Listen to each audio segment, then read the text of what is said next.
My name is Chandan Kumar Gupta. पता ही है, रोज रोज बताने की जरूरत नहीं है। चलो काम की बात करते हैं। हम लोग स्ट्रेट लाइन में बहुत सारा फॉर्म पढ़ा, बहुत सारी चीजें पढ़ी। हम कहानी को बढ़ा रहे हैं आगे, ठीक है ना, अगले लेक्चर की तरफ। अपना टॉपिक है general equation of second degree. Heading लगा लो सबसे पहले तो। अब देखो इसके बारे में क्या क्या होता है कहानी। एक इक्वेशन है ax square plus 2hxy plus by square plus 2gx plus 2fy plus c equal to 0। बच्चों इसको नाम दिया गया general equation of second degree, ठीक है। ये इक्वेशन बड़ा बढ़िया इक्वेशन था सेकंड डिग्री का। सेकंड डिग्री मतलब जिसका हाईएस्ट पावर 2 हो। सेकंड डिग्री का इक्वेशन बड़ा बढ़िया था। इससे हमने बहुत सारी चीजें डिफाइन की। Pair of straight line, circle, parabola, ellipse, hyperbola, सब का सब यहीं से निकल के आता है। कैसे निकल के आता है, क्या कंडीशंस है, इसको सॉल्व किया गया तो इसका एक डिस्क्रिमिनेंट आता है बच्चों, जिसको डेल्टा बोलते हैं। डेल्टा का वैल्यू निकाला गया, एक छोटा सा determinant A H G H B F G F C, इसको बोलते थे इसका डिस्क्रिमिनेंट, ठीक है ना। याद रखो, a is coefficient of x square, h is half of coefficient of xy, xy के कोफिशिएंट को 2h माना गया है, सो h is half of coefficient of xy, g is half of coefficient of x, f is half of coefficient of y, c is constant term and b is coefficient of y square, ठीक है। अब इस delta के ऊपर बहुत सारा condition बनाया गया। क्या क्या, अगर इस डेल्टा का वैल्यू 0 हो गया तो ये इक्वेशन रिप्रेजेंट करेगा, represents a pair of straight lines, a pair of straight lines. पहला कंडीशन तो ये, अगर इसका वैल्यू 0 हुआ तो।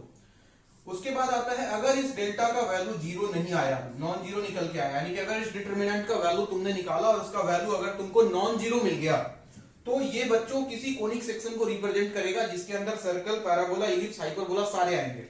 अब इसके अंदर कंडीशन देखो, डेल्टा नॉन जीरो आ चुका है, ठीक है। अब इसके अंदर कंडीशन अगर a इक्वल टू बी, मतलब एक्स स्क्वायर और वाई स्क्वायर का कॉफिशिएंट अगर बराबर हो गया, साथ में h का वैल्यू 0, h का वैल्यू 0 मतलब एक्स वाई का टर्म ही गायब हो गया, तो यही इक्वेशन रिप्रेजेंट करने लग जाता है एक सर्कल को। सर्कल का इक्वेशन बन जाता है। कैसे बनेगा बाद में देखेंगे सर्कल चैप्टर में। अगर इसमें तुमने एच स्क्वायर माइनस ए बी का वैल्यू निकाला, इसमें एच स्क्वायर माइनस ए बी का वैल्यू, डेल्टा नॉन जीरो के अंदर ही जा रहा हूं मैं, अगर इसका वैल्यू 0 आ गया बच्चों, तो ये रिप्रेजेंट करता है एक पैराबोला को। इसके बारे में भी हम पढ़ने वाले हैं। अगर एच स्क्वायर माइनस ए बी का वैल्यू लेस देन 0 आया तो ये रिप्रेजेंट करता है एक इलिप्स को।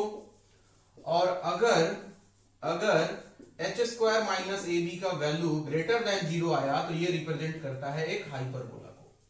फिलहाल तो कहानी इतनी कि ये general equation of second degree किस कंडीशन में किस कर्व को रिप्रेजेंट करता है। डेल्टा सबसे पहले चेक करना है आपको।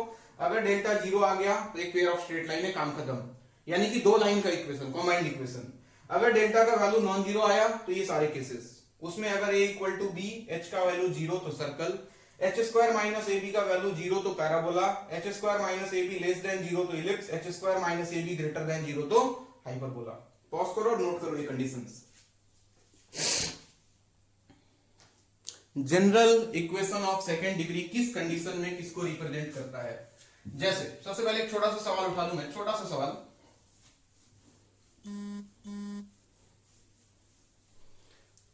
सवाल क्या है, जैसे जो पहला जो बेसिक सवाल बनेगा वो क्या बनेगा, देखो बोल रहा है कि फाइंड लैम्डा इफ इक्वेशन क्या दिया हुआ है, 2x square plus 7xy plus 3y square, 2x square plus 7xy plus 3y square, आगे क्या है, plus 8x plus 14y plus lambda, plus 8x plus 14y plus lambda equal to 0 represents a pair of lines. यानी कि अगर ये general equation of second degree है, ये अगर एक पेयर ऑफ स्ट्रेट लाइन को रिप्रेजेंट कर रहा है, तो आपको लैम्डा का वैल्यू बताना है, क्या होगा लैम्डा का वैल्यू। हमें पता है कि उसके लिए हमको डेल्टा 0 करना है। उसके लिए वैल्यू देख लो सबसे पहले। a मतलब कोफिशिएंट ऑफ एक्स स्क्वायर यानी कि 2, b का मतलब कोफिशिएंट ऑफ y स्क्वायर यानी कि 3, h का मतलब कोफिशिएंट ऑफ xy का आधा यानी कि जितना यहां पे है उसका हाफ। सिमिलरली g का मतलब कोफिशिएंट ऑफ x का आधा यानी कि 4। सिमिलरली f का मतलब कोफिशिएंट ऑफ y का हाफ यानी कि 7, और c का मतलब कांस्टेंट टर्म जो कि लैम्डा दिखाई दे रहा है। हमें पुट करना है डेल्टा इक्वल टू 0। डेल्टा का मतलब A H G H B F G F C, रट्टा मार लो इसको, H G H B F G F C, A H G H B F G F C, ठीक है। वैल्यू रखते हैं, ए का वैल्यू 2, एच का वैल्यू 7/2, जी का वैल्यू 4, एच का वैल्यू अगेन 7/2, बी का वैल्यू 3, एफ का वैल्यू 7, उसके बाद जी एफ सी, जी का वैल्यू है 4 बच्चों, एफ का वैल्यू है 7 और सी का वैल्यू है लैम्डा इक्वल टू 0। बाकी तो डिटर्मिनेंट का एक्सपांशन है।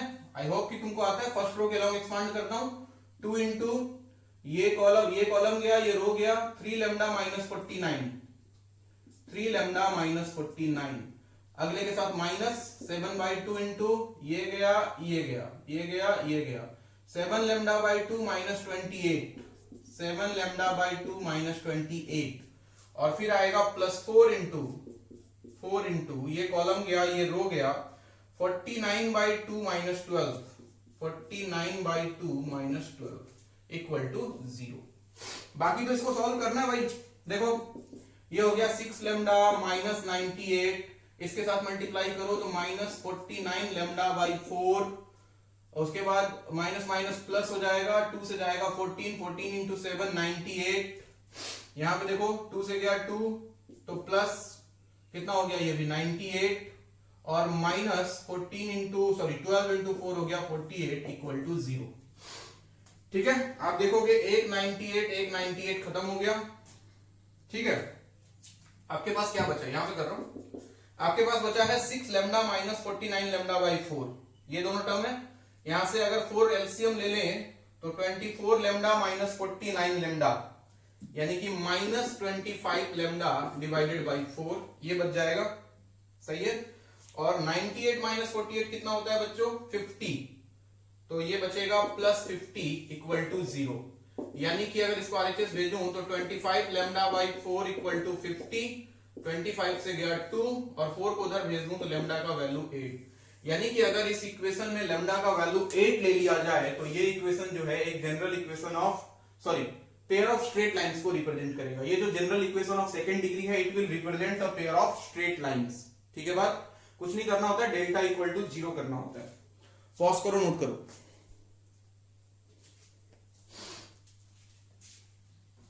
नेक्स्ट, अब देखो बच्चों, वैसे तो ये सिलेबस में है ही नहीं। सबसे पहले तो दिमाग में एक चीज डाल दो कि पेयर ऑफ स्ट्रेट लाइन अपने सिलेबस में नहीं है। अगर इससे सवाल आएगा तो क्या आएगा, that will be homogeneous equation of second degree. Next heading डालो, homogeneous equation of second degree. ध्यान से समझो, इधर समझ ही रहे होगे, बुद्धिमान आदमी हो तुम लोग। Homogeneous equation of second degree, उसी इक्वेशन में, यानी कि ये जो इक्वेशन था X square plus 2hxy plus by square plus 2gx plus 2fy plus c equal to 0, ये जनरल इक्वेशन था। अब मुझे होमोजेनियस इक्वेशन बनाना है सेकंड डिग्री का, मतलब जो भी टर्म हो वो सेकंड डिग्री का हो। तो जितना फर्स्ट डिग्री वाला टर्म है उसको गायब कर दो। जैसे ये सेकंड डिग्री का है, रहने दो। ये सेकंड डिग्री का है xy, रहने दो। क्या लिख दिया मैंने, x square plus 2xy plus b square, ये सेकंड डिग्री का है, रहने दो। ये फर्स्ट डिग्री का हटा दो, फर्स्ट डिग्री का हटा दो, 0 डिग्री का हटा दो। तो जो इक्वेशन बचा, यानी कि ax square plus 2hxy plus by square equal to 0, बच्चों इसका नाम है homogeneous equation of second degree. Homogeneous equation of second degree. इसका खास बात क्या है जानते हो, ये हमेशा एक पेयर ऑफ स्ट्रेट लाइंस को रिप्रेजेंट करता है, हमेशा। खास बात क्या है इसका, it represents a pair of straight lines, और उनका खास बात क्या है, which passes through origin। बहुत इंपॉर्टेंट, अगर सवाल आएगा तो यहीं से आएगा वरना नहीं आएगा। मैं कुछ पॉइंट्स लिखा देता हूं, बिल्कुल आना होगा तो वहीं से आएगा। यानी कि ax square plus 2hxy plus by square equal to 0 जो है homogeneous equation of second degree के नाम से जाना जाता है, जिसमें हर टर्म का डिग्री 2 है। ये इसके लिए जब भी डेल्टा निकाल के देखोगे, वही पुराना वाला डेल्टा, तो उसका वैल्यू हमेशा 0 आएगा। यानी कि ये तो पक्की सी बात है कि ये एक पेयर ऑफ स्ट्रेट लाइन को रिप्रेजेंट करेगा। लेकिन उसमें भी खास बात क्या है, वो दोनों लाइन हमेशा ओरिजिन से पास करेगा। और अपने को पता है ओरिजिन से पास करने वाले लाइन का इक्वेशन होता है बच्चों y equal to M X. अब देखना, ध्यान देते रहो बोर्ड पे। तबीयत मेरा थोड़ा खराब है आज, बट कोई नहीं, हो जाएगा। तो हमने पढ़ा ax square plus 2hxy plus by square equal to 0। देखो देखो इधर इधर देखो, इधर देखो बोर्ड पे देखो, ये मार्कर भी गया। हाँ जी, तो हमने पढ़ाया कि यहां से दो लाइन, मान लो कि एक का इक्वेशन है y इक्वल टू m1x और ये दूसरा लाइन जिसका इक्वेशन है y इक्वल टू m2x। तो मैंने तो यही बताया कि ये जो है इन दो लाइन के कॉम्बाइंड इक्वेशन को रिप्रेजेंट करता है, जो कि दोनों कहां से पास करता है, ओरिजिन से पास करता है। कॉम्बाइंड इक्वेशन निकालते कैसे, जरा देखना। इसको उधर ले गया तो एक इक्वेशन बनता m1x minus y equal to 0 और एक इक्वेशन बनता m2x minus y equal to 0। ठीक है, तो इनका कॉम्बाइंड इक्वेशन कैसे लिखते हैं? कॉम्बाइंड इक्वेशन इन दोनों लाइन का, दोनों को मल्टीप्लाई कर दो, m1x minus y into m2x minus y equal to 0। जरा मल्टीप्लाई करना इसको इसके साथ, तो m1 m2 x स्क्वायर, इसको इसके साथ तो माइनस m1 xy, इसको इसके साथ तो minus m2 xy, minus minus हो गया plus y square equal to 0। ध्यान दो, m1 m2 x स्क्वायर, इन दोनों से xy कॉमन कर लो तो माइनस अंदर आ जाता m1 plus m2 into xy plus y square equal to 0। ठीक है, अब ये इक्वेशन देखो और ये इक्वेशन देखो, दोनों इक्वेशन को ध्यान से देखो।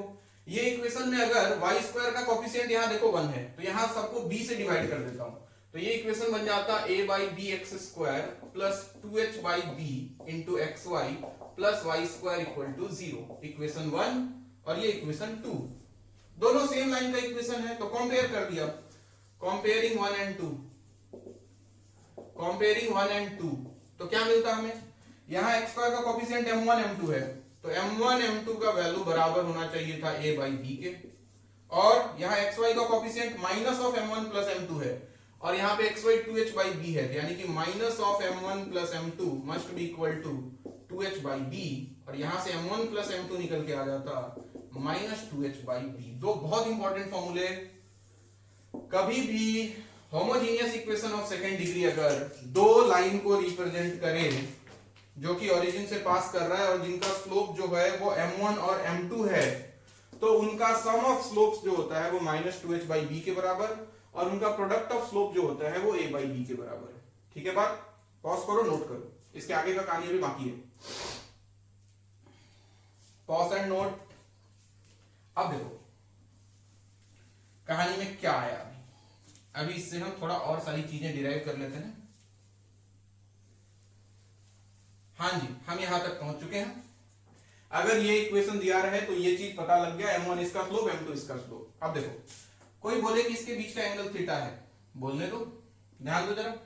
अगर टेन थीटा का फॉर्मूला लगाऊं, एंगल बिटवीन लाइंस लिख रहा हूं मैं, एंगल बिटवीन लाइंस, ठीक है ना, इसको हटाओ, याद ही है। हाँ जी, तो हमने पढ़ा था टेन थीटा का फॉर्मूला, क्या पढ़ा था? Plus minus m1 minus m2 divided by 1 plus m1 m2, ये मैंने आपको स्ट्रेट लाइन में पढ़ाया। ठीक है, तो ten theta equal to plus minus m1 minus m2 को मैंने लिखा अंडर रूट में m1 plus m2 whole square minus 4 m1 m2। ये फॉर्मूला पढ़ा होगा, a minus B equal to under root a plus B whole square minus 4ab, और divided by 1 plus m1 m2 तो चल ही रहा है।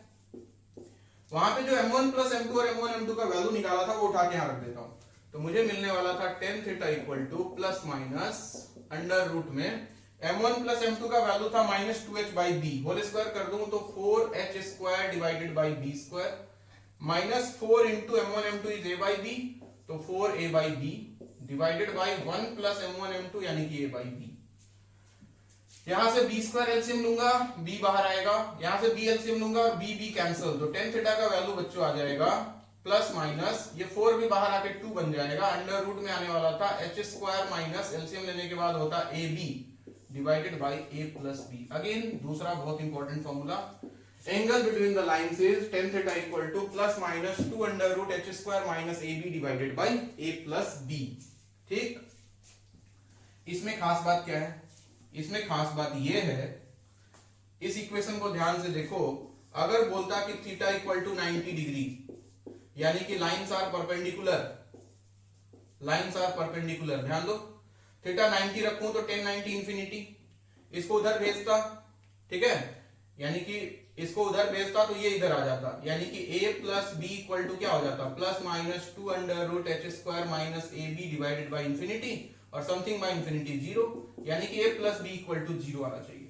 यानी कि कभी भी ये दोनों लाइन अगर आपस में परपेंडिकुलर हो जाए तो coefficient of x square plus coefficient of y square must B 0, यानी कि दोनों कोफिशिएंट का सम जो है वो 0 आ जाए तो समझ जाओ कि दोनों लाइन आपस में क्या है, परपेंडिकुलर है। ठीक है बात, पॉज एंड नोट। अब इस पे एक दो सवाल करा देता हूं मैं।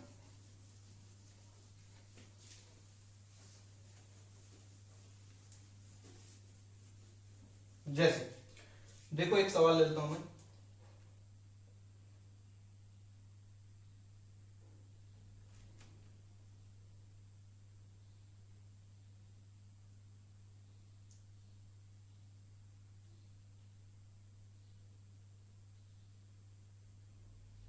बोल रहा है कि इफ लाइंस रिप्रेजेंटेड बाय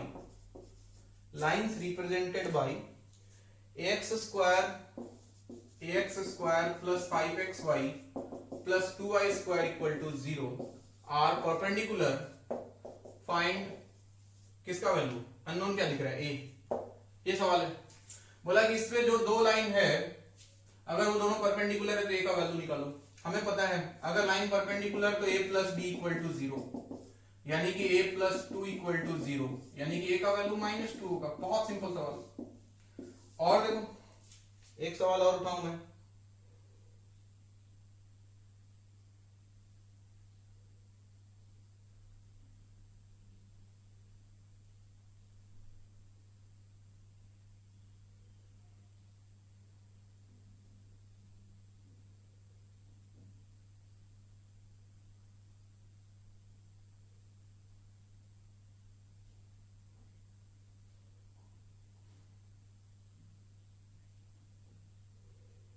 एक सवाल मिल जाए और कोई।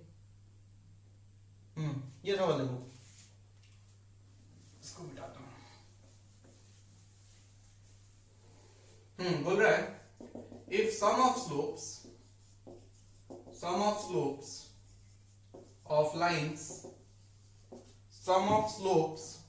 Lines x square minus 2cxy plus minus 7y square equal to 0 is 4 times of their product, तो फाइंड करो किसका वैल्यू, c का। एक ही तो अननोन दिख रहा है। बोला कि ये जो लाइन है देखो पहचान में आना चाहिए, homogeneous equation of second degree, ठीक है। बोला कि इसका जो लाइंस का स्लोप का सम है, sum of slopes is equal to 4 times of their product, यानी कि m1 plus m2 equal to दिया हुआ है 4 टाइम्स m1 m2। तो आपको बोला वो c का वैल्यू क्या होगा, हमने पढ़ा m1 plus m2 minus 2h by B, और 4 टाइम्स m1 m2 पढ़ा हमने a बाई बी, यही तो पढ़ा था, सही है। तो b से b गया तो माइनस ऑफ 2 इंटू h का वैल्यू, याद रखो h is coefficient of xy का आधा, यानी कि minus c equal to 4 times a का वैल्यू कितना है 1, सही है। तो यहां से देखो माइनस माइनस प्लस हो गया, 2c इक्वल टू 4, c का वैल्यू कितना निकल के आ गया बच्चों 2, दिस इज आंसर। ठीक है, तो इस तरह के सवाल आते हैं। वो तुमसे एंगल बिटवीन लाइंस भी पूछ सकता था कि अगर c का वैल्यू 2 है, जैसे एक और सवाल मैं इसी में लिख देता हूं, ठीक है ना, c का वैल्यू 2 है, मतलब ये बन गया 4xy। ये इक्वेशन दे देता, बोलता find angle between the lines, ठीक है। तो फॉर्मूला याद कर लो, फॉर्मूला होता है अपना tan theta equal to plus minus 2 under root h square minus A B divided by A plus b. ये फॉर्मूला याद रखो, बहुत काम का है। तो tan theta equal to plus minus 2 under root, value रखो h एक्स वाई के कोफिशिएंट का आधा, यानी कि -4 का आधा -2 का whole square minus a x square का कोफिशिएंट 1, b वाई स्क्वायर का coefficient -7 divided by a plus b, यानी कि 1 प्लस माइनस हो जाएगा -7। तो आपको मिलता +-2, अंडर रूट में देखो तो 4 और ये +7, रूट 11 आ गया और नीचे 1 - 7 - 6 हो गया, 2 से गया 3, तो ये आ जाता प्लस माइनस या माइनस प्लस जो भी लिख लो, minus plus under root 11 divided by 3, ये tan थीटा का वैल्यू बच्चों। अब दो एंगल तो आएगा ही निकल के, एक एक्यूट एक ऑब्ट्यूस, तो अगर एक्यूट पूछे तो tan theta equal to positive ले लो, यानी कि अंडर रूट 11 बाई 3, और यहां से थीटा का वैल्यू आ जाएगा बच्चों tan inverse under root 11 divide by 3। This is angle between those two lines represented by the equation x² - 4xy - 7y² equal to 0। Pause करो, नोट करो, pause the video and note it down, और जो doubt है वो mark करते चलो। हाँ, अभी तो कुछ बोल नहीं सकते, बट जो भी डाउट है मार्क करते चलो, सब बताऊंगा मैं। अब चलो, अब आते हैं सर्कल के ऊपर। अगला बहुत बहुत बहुत important topic circle, IIT, JEE mains, advance, CEE सबके लिए बहुत इंपॉर्टेंट बच्चों। सर्कल्स, सर्कल का मतलब होता है गोला, हिंदी में इसको बोलते हैं क्या, गोला। पता नहीं हिंदी तुमको आता है कि नहीं, मुझे थोड़ा बहुत आता है। गोला अসমীয়া की कोई मैं ना जानू गोला ही होगा शायद। चलो आ जाओ, सर्कल क्या होता है बच्चों। सबसे पहले देखो सर्कल में क्या बोला गया,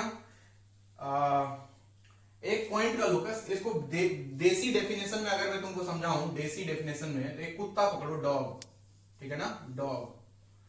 करना क्या है, कुत्ते के गले में, ये मान लो कुत्ता है, कुत्ते के गले में रस्सी बांधो और उसको लाके एक खंबे से बांध दो, ठीक है ना, ये खंबा है, इसके साथ बांध दो, ये कुत्ता है, डॉग है। अब कुत्ते को मारो डंडा, तो कुत्ता क्या करेगा, भागेगा ऐसे चारों तरफ। तो कुत्ता भागेगा, भागते हुए जो पाथ ट्रेस करेगा, दैट इज सर्कल बच्चों। तो अगर इसको मैथमेटिकल टर्म्स में अगर बात किया जाए तो it is the locus of a point, it is the locus of a point. अब इसको कुत्ते की जगह एक पॉइंट कर दें अगर हम, चलो इसका 3D डायग्राम नहीं बनाते हैं, 2D डायग्राम ही बनाते हैं। एक पॉइंट है P, मान लो इसका कोऑर्डिनेट XY है, तो डेफिनेशन बोलता है the locus of a point which moves in such a way that ये मूव कर away that it's distance from a fixed point, this is fixed point, fixed point, ठीक है ना। मान लो कि इसका डिस्टेंस फिलहाल यहां से आ रहा है, तो ये पॉइंट मूविंग पॉइंट है, moving point, and this is fixed point. तो ये पॉइंट इस तरह से मूव करे कि इसका डिस्टेंस इस फिक्स्ड पॉइंट से अगर अभी r है तो हमेशा डिस्टेंस r ही रहे, सिंपल सा बात। तो ये पॉइंट जिस पाथ पे मूव करता है, ऑब्वियस सी बात है, इमेजिन कर सकते हैं कुछ ऐसा पाथ पे मूव करेगा ये। इस पाथ का नाम है बच्चों सर्कल, यानी कि इस लोकस का नाम है सर्कल। लोकस मतलब रास्ता, पाथ जिस पे ये पॉइंट मूव किया। जो फिक्स पॉइंट था इसको हम लोग बोल देते हैं सेंटर ऑफ सर्कल, ठीक है। और जो फिक्स डिस्टेंस था r, that is known as radius of circle, radius of circle, ठीक है बात। तो फिर से बोल रहा हूं एक बार, डेफिनेशन लिखना चाहो, इंटरेस्टेड हो तो लिख लो। It is the locus of a point which moves in such a way that its distance from a fixed point is always constant। ये डेफिनेशन हो गया। Fixed point is known as center of circle and fixed distance is known as radius of circle, ठीक है बात। अब कैसे निकालते हैं इसका इक्वेशन, कैसे निकालें, देखो इधर ये पॉइंट घूमेगा, ये सेंटर है, ये रेडियस है। मान लिया मैंने इसका कोऑर्डिनेट x1, y1 है, ये गिवन है आपको, ये P है, ये O है, सेंटर, ठीक है। तो हमें पता लग गया कि ये पॉइंट किधर भी जाए OP must be equal to R। ये जो OP है यानी कि इन दोनों के बीच का डिस्टेंस वो रेडियस R के बराबर होना चाहिए। और डिस्टेंस फॉर्मूला से अगर इसका वैल्यू निकालें तो अंडर रूट में x minus x1 whole square plus y minus y1 whole square must be equal to R। Both side squaring कर दें तो x minus x1 whole square plus y minus y1 whole square equal to R square. This is equation of circle बच्चों, ठीक है। Central form बोलते हैं इसको, central form of circle, central form of circle. इसमें खास बात क्या है, दो चीजें आपको दी रहेंगी, एक तो सेंटर, सेंटर का कोऑर्डिनेट हो गया यहाँ पे x1, y1 और रेडियस हो गया इसका r, ठीक है। तो x माइनस सेंटर का x कोऑर्डिनेट का square plus y minus center का y कोऑर्डिनेट का square equal to r square. जैसे फॉर एग्जांपल बोल दे कि सेंटर ले लो, सेंटर 2,3 और रेडियस ले लो 5, बताओ इक्वेशन ऑफ सर्कल क्या होगा। बोलोगे सर ये तो बहुत बच्चों वाला सवाल है, हम तो बहुत बड़े हो चुके हैं, निकाल सकते हैं, देखते हैं। x माइनस एक्स कोऑर्डिनेट यानी कि 2 का square plus y minus y coordinate यानी कि 3 का square equal to r square यानी कि 25। ये आ गया इक्वेशन ऑफ सर्कल। अरे समझ में आ रहा है बात? जैसे फॉर एग्जांपल उसने बोला कि सेंटर ले लो, मान लो -1,3 और रेडियस ले लो 5, 4 ले लो, हर बार 5 क्यों लोगे? बताओ इक्वेशन ऑफ सर्कल। तो इक्वेशन ऑफ सर्कल हो जाएगा बच्चों x माइनस सेंटर का x कोऑर्डिनेट तो माइनस माइनस प्लस हो गया whole square plus y minus y coordinate यानी कि 3 का square equal to 4 square 16। This is equation of circle जिसका सेंटर -1,3 है, याद रहे -1,3 यहां माइनस छुपा हुआ है और रेडियस इसका 4 है। ठीक है, पॉज करो, नोट करो।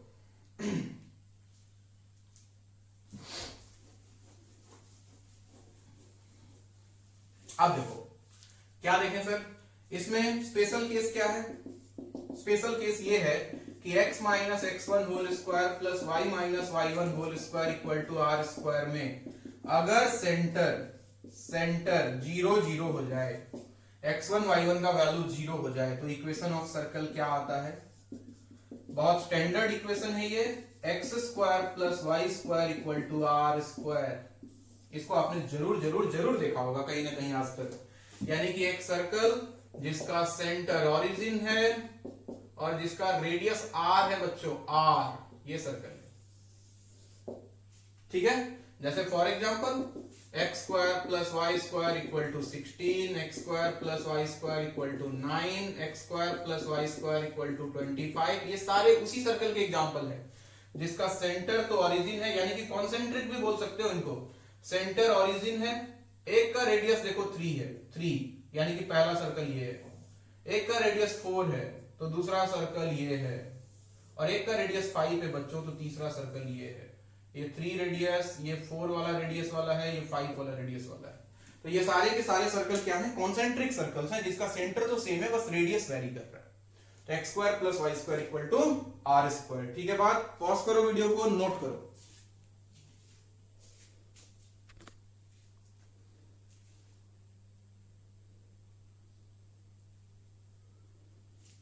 पॉज करो, नोट करो। हम बात करते हैं जनरल इक्वेशन ऑफ सर्कल की और उसके साथ इसको रिलेट करते हैं। ठीक है, ध्यान से देखें। जनरल इक्वेशन ऑफ सर्कल होता है बच्चों वही जो general equation of second degree था। वहां पे a इक्वल टू बी कर दो, h का वैल्यू 0, एक्स वाई के टर्म को गायब कर दो तो इक्वेशन निकल के आता है x square plus Y square plus 2gx plus 2fy plus c equal to 0। इसको बोलते हैं जनरल इक्वेशन ऑफ सर्कल। चाहो तो इसको परफेक्ट स्क्वायर बना के इसका सेंटर और रेडियस निकाल दो तुम, लेकिन मैं डायरेक्ट बता देता हूं। याद रखें, इसका सेंटर होता है minus g comma minus f, यानी कि x के कोफिशिएंट का आधा with a minus sign, y के कोफिशिएंट का आधा विथ अ माइनस साइन, और इसका रेडियस होता है अंडर रूट में g square plus f square minus c. याद है तो बहुत बढ़िया, नहीं याद है तो याद कर लो। ठीक है ना? सेंटर के लिए फिर से बता दूं, सेंटर को ऐसे भी लिख सकते हैं minus half into coefficient of x comma minus half into coefficient of y. ये यानी कि आपको सेंटर निकालने के लिए कुछ नहीं करना है, एक्स के कोफिशिएंट का आधा करो और माइनस साइन चेंज कर दो, वाई के कोफिशिएंट का आधा करो और साइन चेंज कर दो। ठीक है, एग्जांपल से क्लियर करो। और याद रहे एक्स स्क्वायर वाई स्क्वायर का कोफिशिएंट 1 होना चाहिए। जैसे इक्वेशन दे दिया x square plus Y square minus 4x plus 8y minus 5 equal to 0। बोला कि इसका सेंटर और रेडियस निकालो। तो सेंटर के लिए क्या करना है बच्चों, ध्यान दो, डायरेक्ट लिखो अपनी मर्जी है, या फिर मैं लिख के बताता हूं। Minus half into coefficient of x यानी कि minus 4 comma minus half into coefficient of y यानी कि 8। तो ये वैल्यू देखोगे कितना निकल के आ जाएगा, 2 कॉमा ये आ जाएगा माइनस 4। ठीक है, और रेडियस निकालने के लिए क्या करना है, under root g square plus f square minus c. जी याद रखे, एक्स के कॉफिशिएंट का आधा यानी कि माइनस 2 का स्क्वायर प्लस f मतलब y के कोफिशिएंट का आधा यानी कि 4 का स्क्वायर और माइनस माइनस प्लस 5, या फिर चलो पूरा लिख देता हूं एक बार, minus of minus 5 minus c। तो ध्यान से देखो तो 4 16 4 20 20 प्लस 5 25 यानी कि रूट आ गया 5। ठीक है, तो इतना हम स्लो नहीं करेंगे, थोड़ा फास्ट कर लेंगे सेंटर और रेडियस निकालने के लिए। ठीक है, क्या करेंगे, जैसे मान लो कि आपके सामने आ गया सर्कल का equation 2x square plus 2y square minus 8x minus 16y minus 1 equal to 0। बोला कि सेंटर और रेडियस निकालो। सबसे पहले तो x स्क्वायर y स्क्वायर का कोफिशिएंट को 1 बनाओ, यानी कि 2 से पूरे इक्वेशन को डिवाइड। तो x square plus y square minus 4x minus 8y minus 1/2 equal to 0। पहला काम ये करना है। ये होने के बाद सेंटर, अब देखो डायरेक्ट लिखूंगा, x के कोफिशिएंट का आधा और साइन चेंज, यानी कि -2 का साइन चेंज कर दूं तो 2, y के कोफिशिएंट का आधा और साथ में साइन चेंज यानी कि 4। रेडियस निकालने के लिए अंडर रूट में इसी को स्क्वायर करके ऐड कर दो। हालांकि -g माइनस f होता है ये वैल्यू, लेकिन मुझे चाहिए होता है g स्क्वायर f स्क्वायर, लेकिन स्क्वायर करेंगे तो कोई फर्क नहीं पड़ेगा। तो इसका स्क्वायर 4, इसका square 16 minus constant minus minus plus half. तो इसका वैल्यू आप देखो तो अंडर रूट में 20 प्लस हाफ यानी कि 41/2, ये इसका रेडियस आ गया। ठीक है, तो इस तरह से अगर जनरल इक्वेशन दिया हो तो हम उसका सेंटर और रेडियस निकाल सकते हैं। जनरल इक्वेशन और सेंट्रल फॉर्म जो थोड़ी देर पहले पढ़ा है, दोनों एक ही है, भाई भाई है। जैसे मान लो सेंटर दिया रहता, कितना दिया रहता सेंटर 2,4 और रेडियस दिया रहता अंडर रूट 41/2। बोलता कि इक्वेशन निकालो सर्कल का, तो नहीं निकाल देते। इक्वेशन हो जाता x माइनस 2 का स्क्वायर प्लस y माइनस 4 का square equal to r square यानी कि अंडर रूट 41/2 का स्क्वायर। सॉल्व करके देखो, इसका होल स्क्वायर तोड़ो, तो x square minus 4x plus 4 plus y square minus 8y plus 16 equal to ये आ जाता 41/2। इसको इधर लाओ, सॉल्व करो, वापस से देखो वही इक्वेशन मिल जाएगा, ये वाला इक्वेशन। यानी कि जब इसमें होल स्क्वायर ब्रेक करके सबको एलएचएस ले आएंगे तो ये सेंट्रल फॉर्म ही जनरल फॉर्म बन जाता है। और अगर जनरल फॉर्म गिवन है तो वहां से सेंटर रेडियस निकालने का तरीका ये है। ठीक है बात, पॉज करो, नोट करो।